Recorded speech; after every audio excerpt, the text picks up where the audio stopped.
Ladies and gentlemen, welcome to the Detroit Sports Sit Down. I'm your host, Tom Murphy Jr. I got a special guest with me today, TJ Wharry, stand-up comedian. TJ, how you doing today? I'm good.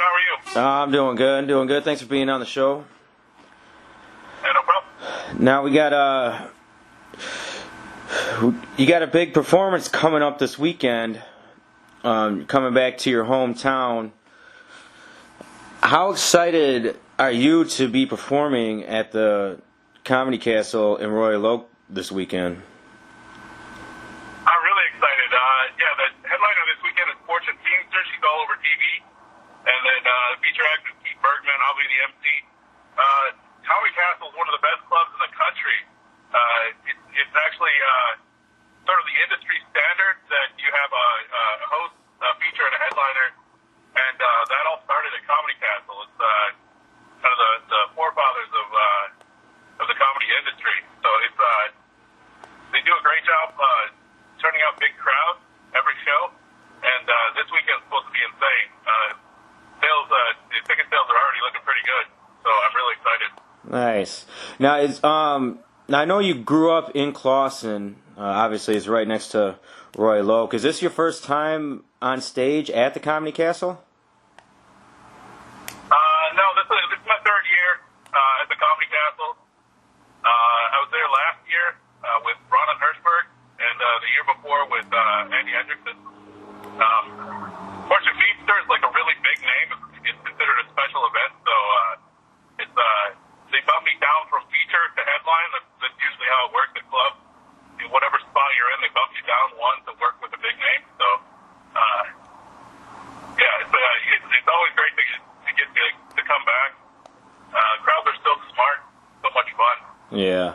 Does that give you any added pressure for you, knowing that you're going to have a lot of people that have known you, for a long time, in the crowd, as opposed to performing in places where nobody, grew up with you? Most comics would say it's kind of the opposite. Most comics start off doing comedy at home, and then eventually they work their way up to going on the road, and they're more afraid to go on the road where nobody knows them. For me, I started in Boise, Idaho, the worst place on earth, and when the first time I came back, I was a little nervous, but crowds are crowds. It's going to be fun no matter what. Yeah. Now, can you explain for people that might not understand the difference between being the MC of a show like you're going to do this weekend as opposed to being the feature or the headliner? Sure. Usually at a comedy club, the headliner is like the big name, and they tend to do 45 minutes to an hour, and sometimes more. The feature is usually like the middle guy. In Canada, the MC is like the headliner is the biggest name, the MC is the second biggest name, and the feature is the third biggest name. In the U.S., it's kind of the feature is the second biggest name usually. At the Comedy Castle, they actually the MC does 15 minutes, warms up the crowd, lets the crowd know like what the rules are and all that, and then does 15 minutes of stand-up, and then the feature does around 17 minutes, and then the headliner will do an hour. Fortune might do more than an hour, though, considering who she is. Yeah. That's kind of the difference. At a lot of clubs, the MC will go up and do like 10 minutes. The feature will do about 30 minutes. The headliner will do 45. But Mark Ridley runs a tight ship. Yeah. So, how does it change your set when, other than just the time factor, as the MC or even the feature, can you equate it to like a rock show where the opener, their job isn't really to steal the show, it's more to like warm up the crowd? Is that kind of the same thing in comedy, or is it your job to still just bring your best material you can, and whatever happens? Absolutely. I'm going to do my best stuff.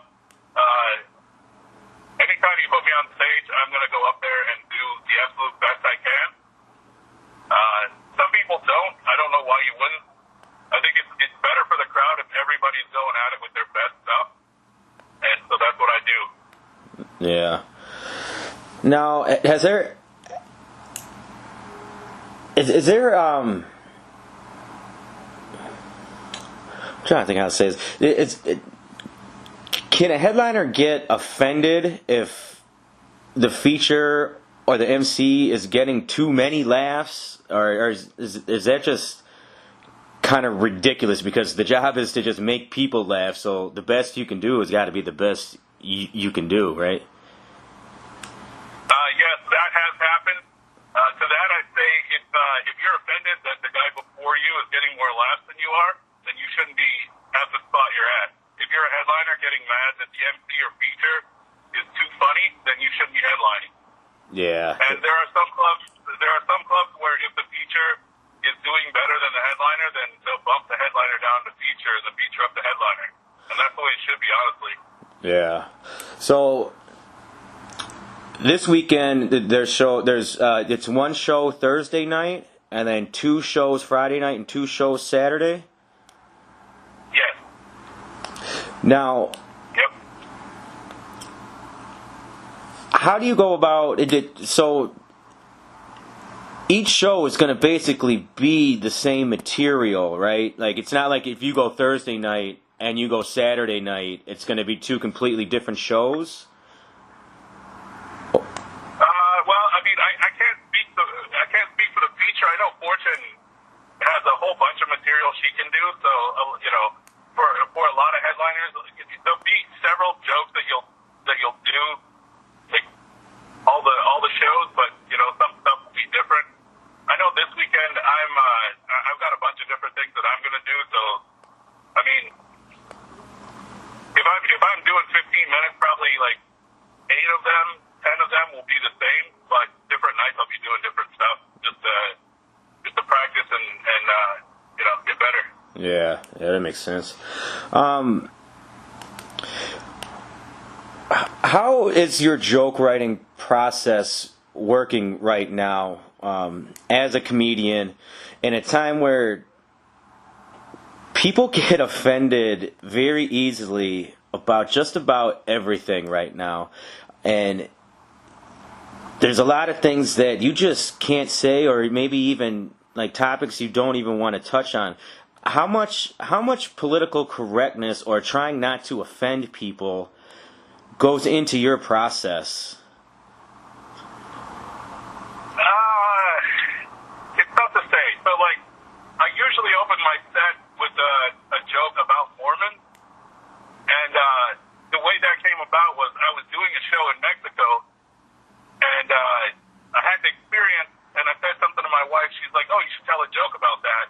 And so I told the joke. It did well in Mexico, and then right after that, I was in L.A. I was in a contest, and the joke was about Mexicans. I'll just tell you the joke. I was just in Mexico. I was doing a show there. I got back to my hotel room after the show, and I noticed next to the bed there was a sleeper sofa, and I thought that was kind of weird. I didn't think Mexicans believed in pulling out. So like I opened my set with that in a contest in L.A., and there was a table of Mexicans off in the corner, and it was the only time in my career that I actually got a standing ovation. I was supposed to do 5 minutes, and like literally 45-second standing ovation. They loved that joke, and I won the contest. And I was all excited about that, and I brought the joke back to Boise, and I told it, and people got mad. They're like, "Oh, that's racist." The white people, their buttholes tightened up, and they didn't want to laugh at it. And I had a bunch of people tell me it was racist. I was like, all right, fine. The Mexicans, they were fine with it. They like it. Anytime I'm around Mexicans, I tell it as Mexican. But around white people, I just tell it as Mormons because everybody's apparently okay with making fun of Mormons. And so for me, as far as political correctness is concerned, I don't know. That's the one time I've changed something. I got a joke about lesbians, and I tell in front of lesbians. I got jokes, all kinds of stuff like that. I don't really worry about that too much. I'm not trying to be, like a squeaky clean, do comedy in front of kids kind of person. That's just not me. I'm just gonna do what I'm gonna do, and I think crowds tend to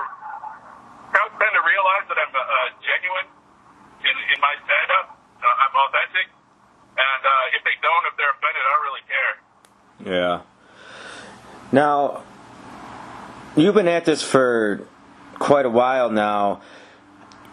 Can you talk about the process of trying to make it as a professional stand-up comedian? Talk about the travel, because I think people think being a stand-up comedian would be a lot of fun, going to clubs and making people laugh. But can you talk about the grinding process it is to make it in this business? It definitely is a grind. The being on stage and telling jokes part is amazing. It's pretty much the rest of it that is a grind.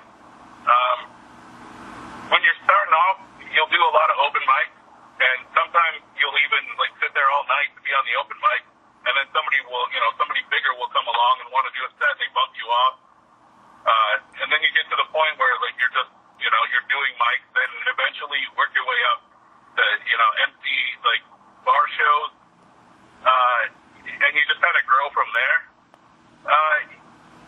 Road work is a lot of fun. It's not a lot of fun to live in hotels and drive a lot. Depending on the location, sometimes you get to fly places. That's not too bad. I don't know, but the on-stage stuff is a lot of fun. Crowds are a lot of fun. There really isn't anything better than standing in front of a group of people and making them all laugh at something. I wouldn't do anything else. Where do you see your career going right now? Where would you want to be a couple years from now? Is the goal to just keep getting bigger and bigger, or does it change to trying to get on TV? What are some of these goals and aspirations that you have for the future? I mean, ideally, 2 years from now, I'd be selling out arenas worldwide. I'd be on all the movies. I'd have 7 Comedy Central specials. Realistically, I just made my first TV. I just recorded my first TV episode. I was in a contest that's going to be on Comcast On Demand, which is one of the worst TV credits you can have, but it's a TV credit. And I have a Comedy Central writing credit, so at least there's that. Yeah. Basically, I'm taking things as they come, doing the best I can, trying to be seen by as many people as I can and as many important people as I can. Apply for all the festivals, do all the contests, and just work from there. Yeah. Network. What do you think it takes to make? I mean, you look at the pinnacle of it. I think would be Jerry Seinfeld. Worked in clubs for years and years and years. Worked his way up. Got a sitcom, and that sitcom just blew up. Obviously, you look at a guy like Kevin Hart, who's grinding and grinding, was always working, and he's gotten himself up to where he's multiple times done world tours. And there's people that are really, really funny, but just never get the break. Do you think it's just a lot of luck, meeting the right people, being funny right at the right time in front of the right person, and you just get that one break? I mean, I know there's no specific formula, but what's your thoughts on some of these, how to really make it? Yeah, that's absolutely the case. And that's one reason why I try not to stress too much about, I don't know. So, you mentioned Kevin Hart and you mentioned Jerry Seinfeld. My favorite comedian is Norm Macdonald, and he's never blown up the way someone like Louis C.K. has. Whereas I think he's probably the best writer of his generation, maybe the best stand-up overall of his generation, but he'll never get the credit that the bigger names do. A lot of it is he's I don't want to speak for him, but I think he's got social anxiety. He doesn't like to be hang out at the clubs and get drunk with other people, and that kind of thing, and that can really help your career if you're partying with the right people. Yeah. And for me, that's kind of the thing. I don't really much. And you know, that can hurt your career. There's other things that can hurt your career, like being a real piece of shit, being a dick to people. That can hurt your career, or it can help your career in some instances. Really, like politics behind the scenes, if you make such a big difference, that a lot of times that's what can make your career even more than talent. I try to like just keep a positive attitude, be nice to everybody.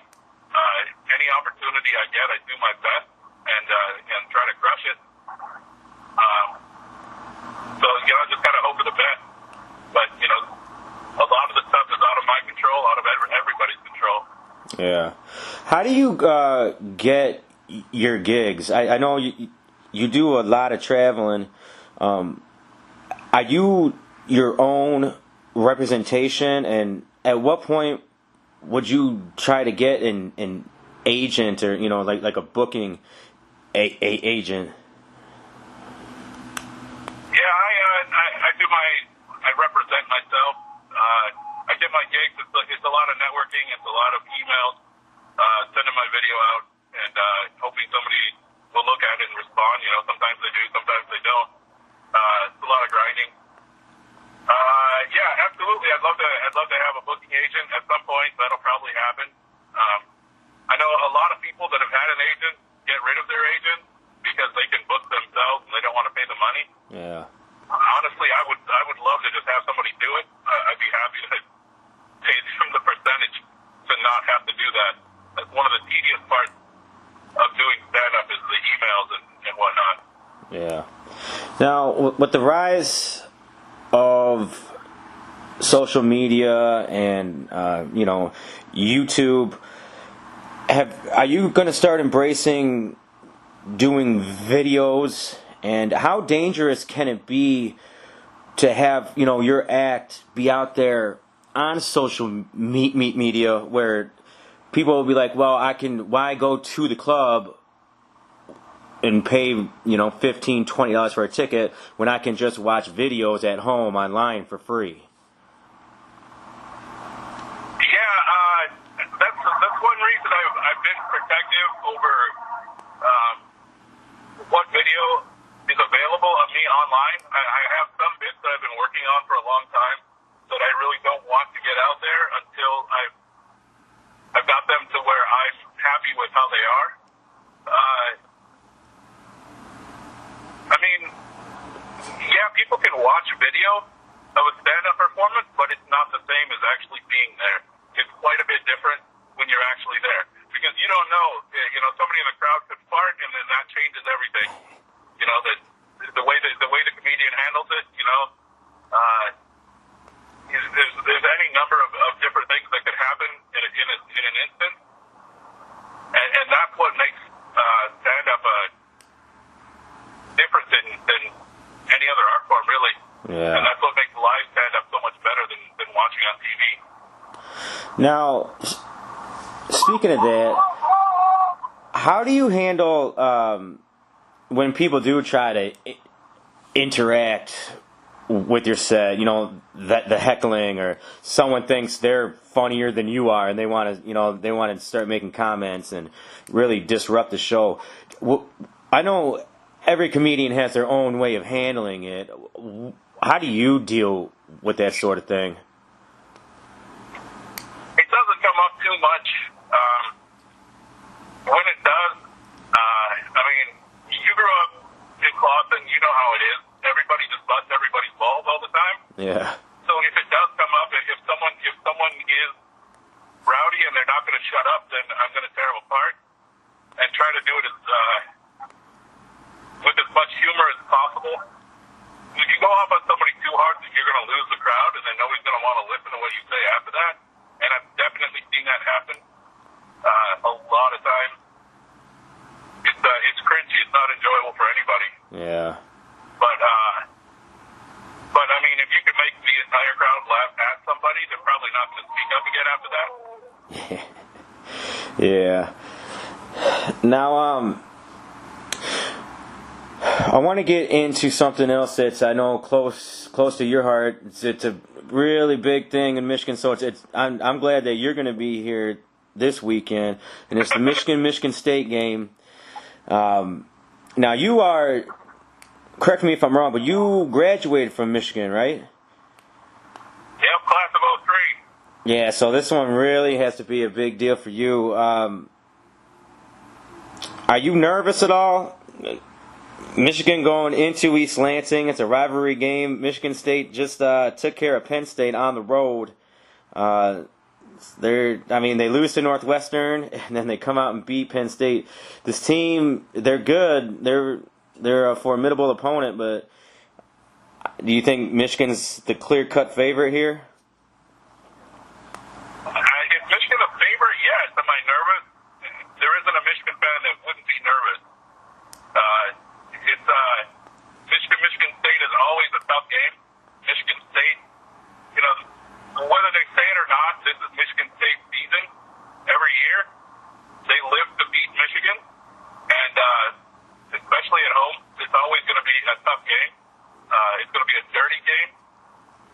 And what's the weather forecast? Is there going to be rain? I couldn't tell if there was or not. I haven't seen it yet. I haven't heard that it's going to be too terrible or anything. I think it's just going to be a little chilly. Well, I mean, if there's rain, then that doesn't bode well for Michigan. It seems like every time they play Michigan State, the weather's bad, and then bad stuff happens. Yeah. If it's going to be a nice day, then to our benefit at least a little bit.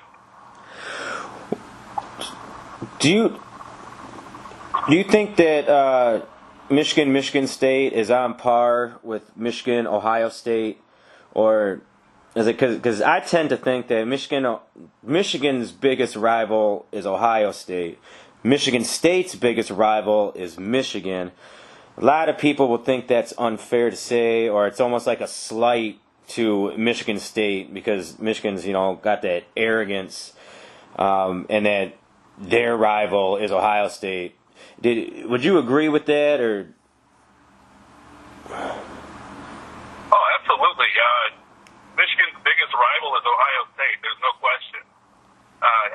Usually every year around this time, and I gotta remember to tweet it out. I always tweet out, you're Michigan State when you play your biggest rival in the middle of the season, while your biggest rival plays their biggest rival at the end of the season. Yeah, absolutely. Michigan State is a miserable game to play every year. It's probably our second biggest rival, but it comes nowhere close to Ohio State. Yeah. Now, being a Michigan alum, do you get into a lot of trash talking with Michigan State fans around this time? Not really. I'm not too much of a trash talker, to be honest.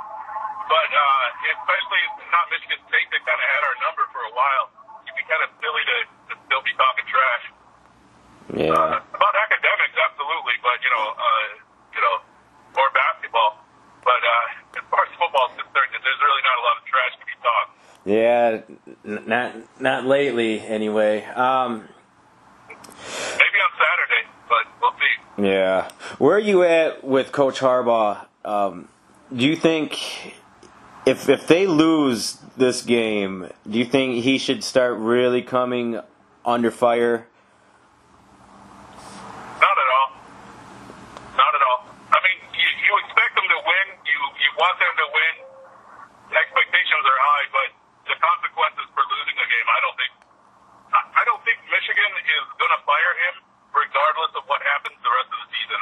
I don't think there's any chance that they're going to get rid of him. And honestly, I think they could lose to Michigan State and Ohio State next year, and he still wouldn't be fired. His job security is up there with the best coaches. I mean, obviously, he's one of the best coaches in college football. His job security is right up there with the rest of them.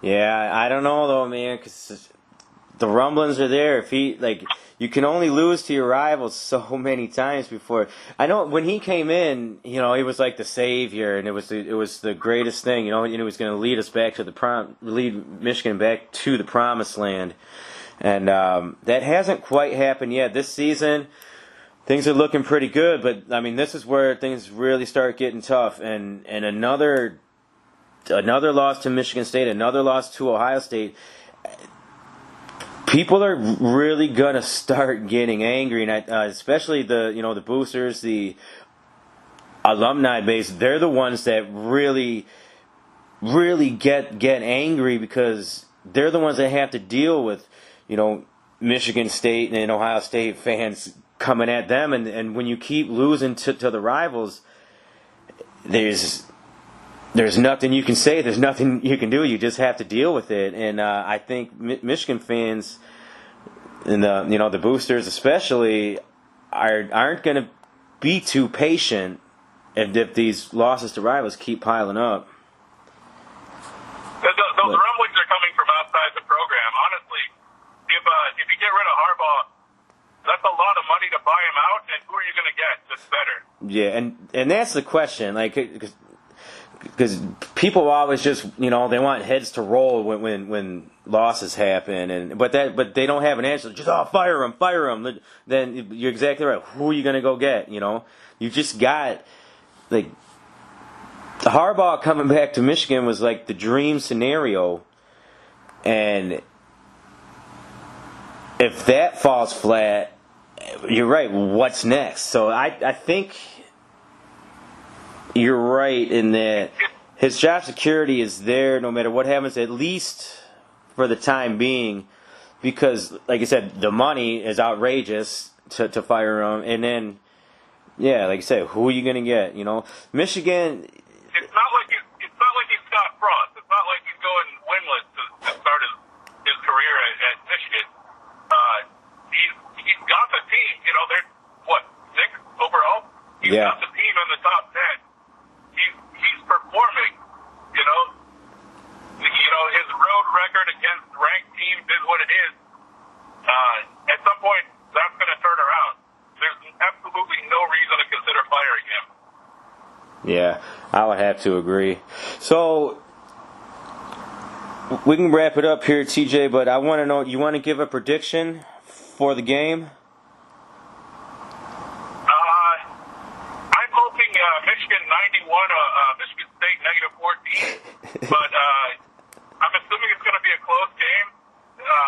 If I were going to make a prediction, I'd say Michigan maybe 17, Michigan State 14, but there's no way to know. We could very well lose the game. I certainly hope that doesn't happen. Yeah, I think Michigan's going to win 24-17 myself in a very exciting game.